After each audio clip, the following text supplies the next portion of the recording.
Hey friends, how's it going? Happy winter! I love the winter.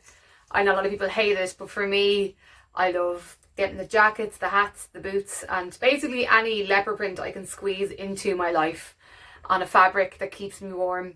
It also ties in with drinks. So today we're going to do Scotch. Like, controversial, right? Scotch is in our world. For those who don't drink Scotch, like, it's delicious, but there is this massive divide obviously between Irish whiskey, Scotch whiskey. I love them both, and I just think we should all live in a world where we can equally be as happy about drinking one as we are the other. Like, Scotch, for those who don't know what Scotch is, it's distilled differently to Irish whiskey, and also it is peated. And you know, they're not all the same, like every other booze that's going. So some peated scotches are really medicinal tasting, some are quite lightly smoked and a bit of a honey off them as well. Things I will be doing today with Scotch is drinking it, talking a bit about it, and we're going to make a cocktail with it. So today we're doing an old-fashioned style drink because I think it's time for a booze forward delicious number. For those who don't know what an old-fashioned is, buyer beware. It is really heavy on the booze. Bit of bitter, bit of sugar, stir it down, pour it over ice, delicious. I'm not one for drinking on shift, but I think we should all get ourselves a little nip of whiskey to have on the side, and to celebrate the start of winter season, we may as well embrace it because it's here, and also get the stuff ready for cocktails. Just a thought or an idea as well. I think I'm going to start uploading classic drinks to my YouTube channel.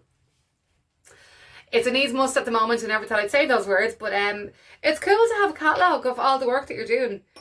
Like, I love coming out here. Like, if people are watching, it's a huge bonus. If they're not, I'm having so much crack getting dressed up, making drinks in my shed, essentially. But yeah, I've got a few pals asking for margaritas and how to make old fashions, and I just think it's a nice reference point to have, and so you can just guide people to that. Also, if you fancy yourself a bit of a cocktail connoisseur, and if you don't want to make them yourself, like the likes of 1661 and loads of other bars are doing fantastic batched cocktails. Catch are doing the quarantinis. I've talked about them before, the quarantini boxes, where you get like a masterclass and you get your drinks delivered to your home and you make them all together online, of course. Don't know how long this new lockdown is going to last for, so all you can do is support local. You know, go to your local off license, order off the guys that you know online. And supporting small businesses is what it's all about. Go to your local fruit and veg person, get your fruit for your lemons off them. But this little delicious number that I'm going to have while I'm making my drink is from the Scotch Malt and Whisky Society. I don't have the time to go into it now, but for those who know, this is how to kill your dragon. So this guy is super overproof, full of flavour, so complex. The guys in Scotch Malt Whisky Society are fantastic. And I'm going to start making our old-fashioned. So glasses are being chilled as we speak. I made block ice today and they are in the glass, and I will strain off the excess water when we are ready to pour the cocktail in. I'm going to be using, Scotch your choice. I'm going to be using 60 mils of that. I have made a blackberry syrup. But with the blackberry syrup, it's super easy. Don't get thrown by the word syrup. It's literally just blackberries, fresh or frozen. Frozen are really good because they last long in the freezer and you can keep them for as long as you want. With sugar and water. With the addition, you can have a spiced blackberry syrup with nutmeg and cinnamon and stuff like that. But I'm going to put nutmeg on top of as the garnish in my drink. So I have a fresh nutmeg and a grater. We're going to be using bitters. This guy is back. I mean, I should really progress into real adult life and buy a full bottle of bitters. But it's one of those things I just keep forgetting until it's too late. But there's enough in here to keep us going for a little while longer, and it's cute, and it's been with me forever. I love you. And then I'm going to be using orange oil. So that just means a zest of orange spritzed over the glass. I haven't actually said it yet, but you know when you're making drinks, and if you're making any citrusy drinks, keep your peels, keep your rinds. Obviously, if they're going your drink, it's different because it's a garnish.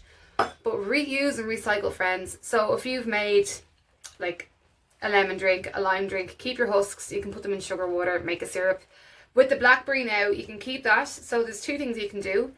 Well, if you have a dehydrator, which most of us don't, but even in the oven, you could roll that stuff out and put it at a super low temperature and make a little jelly out of it, or just add it into cakes, make it really, really easy cake mix, throw it in, bake it, delicious. And maybe keep some syrup for that. These blackberries are from my garden. I'm rinsing that garden for all that it's worth. So with the cocktail, we got our booze, so I'm going to do 60 mils. I think people are they're not as far away from Scotch, especially in Ireland, as they think they are, you know. Obviously, Irish whiskey is the one over here, but it was when I lived over in the UK, it was when I was introduced, obviously, to Scotch and the Scotch Malt Whisky Society, and it's a beautiful liquid. And there's always going to be that rift with any kind of, you know, stuff like that. There's always going to be who made it first, where did it come from first. But the main thing is don't let yourself not taste it, because it is delicious juice. There's so many different kinds and different blends. Mezcal is massive. Oh, sorry, by the way, I did about 10 mils of the, oh, it's a bit more, about 15 mils of the sugar syrup, but it's not too sweet. Mezcal is huge, right? So mezcal, as we all know, people who do know, it's smoky, right? So it's a smoky agave spirit, also delicious. And people are drinking so much more mezcal. So if you are a mezcal drinker, why not hop onto the Scottish side and try, you know, a few bits. I was just doing my usual behind the scenes ice-in trick. If you are, like that, a mezcal fan and you want to dive into the world of smoky whiskey, go to somewhere that you know, where the bartenders know their stuff, or do a bit of research. Celtic Whiskey, go in and ask the guys, like, they're fantastic in there. But the main thing is drink it how you want it, you know, like with Irish whiskey, you know, oh, it has to be single malt, oh, it has to be cask strength, oh, it has to be this, that and the other. No, it doesn't. It has to be what you like, and I'm a firm believer in that. Like, my taste is pretty strong. Like, I do like really high alcohol, booze forward, fiery alcohol, but other people don't. And I'm telling you, and same with Irish whiskey, there's a whiskey there for everyone if you like whiskey. If you don't like whiskey, you won't like it. You know, don't, you know, try it by all means, but don't think it's the type of whiskey that you're tasting that you mightn't like. You just mightn't like whiskey, and that's perfectly okay too. But then another way to get into Scotch cocktails, or Scotch, is Scotch cocktails. You know, there's so many delicious, like Penicillin, that's a ginger, smoky, delicious drink. Even a whiskey sour. A whiskey sour with a Scotch base is a delicious way to enter into that smoky, peated world. I think it's fantastic. It's just really funny that you do still have the same kind of people in whiskey world, in Irish whiskey world and whiskey Scotch world, and there's always going to be that head button. But the main thing to take away from it is they're both incredibly well made spirits. They're both delicious, regardless of origins of when it was made and who made it first. I don't know if we'll ever know that. Like, there's proof on either side. And it's funny because it still cracks me up, because it's such, and like that, it's a spirit that's steeped in history. Like, it's so important, and there is so many gorgeous distilleries over in Scotland that I haven't had the luxury of going to yet. But my God, when lockdown is over, I've got a list of the length of my arm. And same in Ireland, like, there's so many, you know. But it's a fantastic spirit, and it can be really accessible to everyone. So that's our little drink stirred. I'm just going to grab my glass. So I made the block ice today, and so I'm just going to strain off any excess that I have here. That goes in there. Dilution is key when it comes to these kind of drinks. You don't want to over dilute, like, you want your ice to be nice and solid.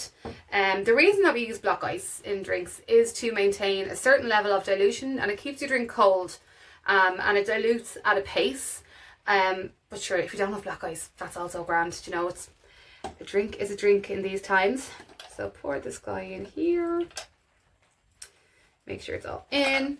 I'm going to just put the oils on the drink like this. And then just with the back of your peel, just twist it there. Put it in the back of your hand. Have a smell. Like, you'd be so surprised how much aromatics and oils come off these little peels. Like, it'll become your new best friend during lockdown. And then I have my my nutmeg. Nutmeg is you might be like, nutmeg, what is she at? Nutmeg is so, it has been used in cocktails for so long. Yonks and yonks and yonks, punches, all these kind of things. It is great. It's also a really nice way of adding spice and acidity to a drink, as in like Christmas spice, not like chili spice, obviously. And you just put a little bit of fresh nutmeg on top. Gorgeous. So this is my finished product. Old fashions, they're not that hard to make. The only thing with old fashions that you need to keep an eye on is don't over or under dilute them. And when you are putting your sugar content in, just be careful, because if you load a load of sweetness in there, it's really hard to pull it back and make it better. So less is more. Cheers to autumn. Cheers to the rain. Cheers to everybody who's working or not working at the moment. You know, all we can do is keep each other sane. Give your mate a text, give them a call, support local. and all we can all do is our best. And fingers crossed I have a little guest on next week. That's obviously lockdown depending. And thank you so much for tuning in. Peace out. Big love. Cheersies.